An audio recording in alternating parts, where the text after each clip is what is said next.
Hey gang, it's Ed here, and I have got a great question here from Melinda, and it is about lovebirds.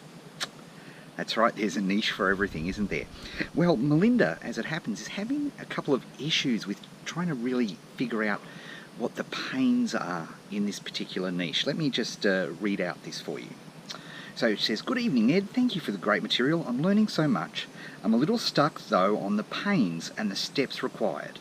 My idea is building a website around breeding, caring for, and understanding the mutations of lovebirds." Now, are we talking Walking Dead here, or the type of pretty bird? I'm pretty sure we're talking the pretty bird. But I've made an extensive list of issues people are facing, topics relevant to this industry, and questions being asked and spoken on forums. But struggling to come up with a pain and steps to solve that problem.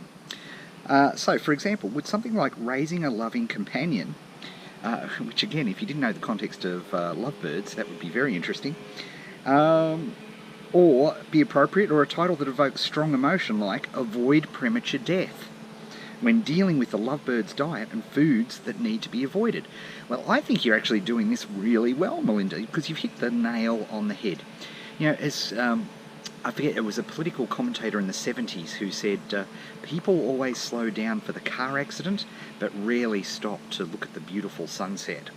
So typically when you're trying to get attention in a marketplace, focusing on pain issues, issues where people are saying, "Oh, I hate it when this happens," or "I can't believe they've put this in the food," or, you know, they are classic pain points. I think in some ways you may be slightly overthinking it.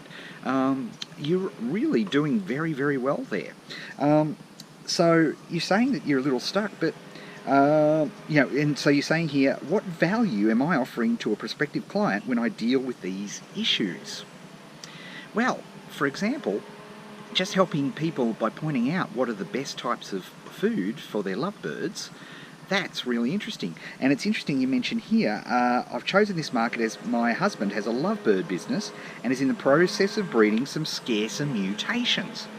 So it's like you'd like to give him exposure. I think that's brilliant, because you've got a real business, a back-end business, on which you can find people online to become potential prospects and clients. So you're absolutely on the right track here.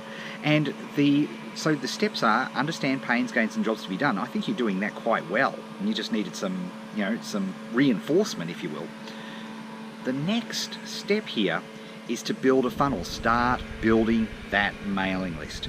That's our next step, and that's the next thing that you want to focus on in this. So well done.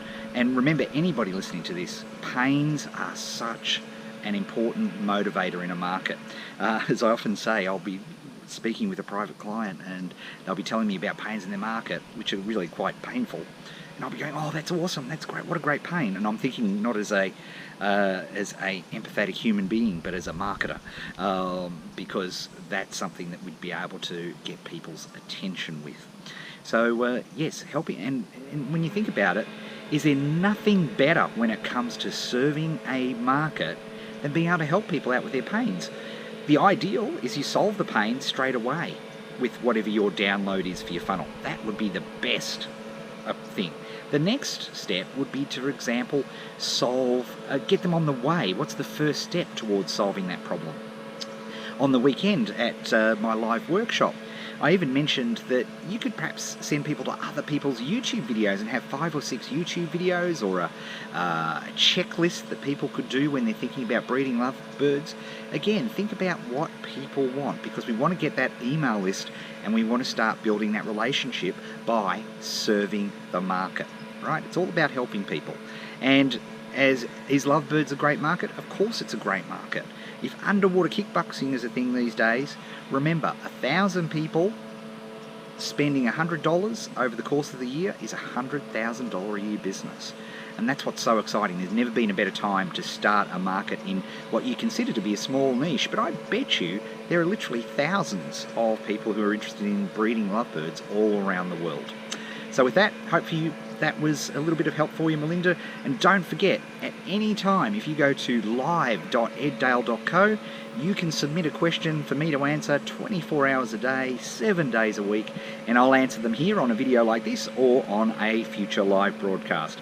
So thanks for watching, and we'll speak soon.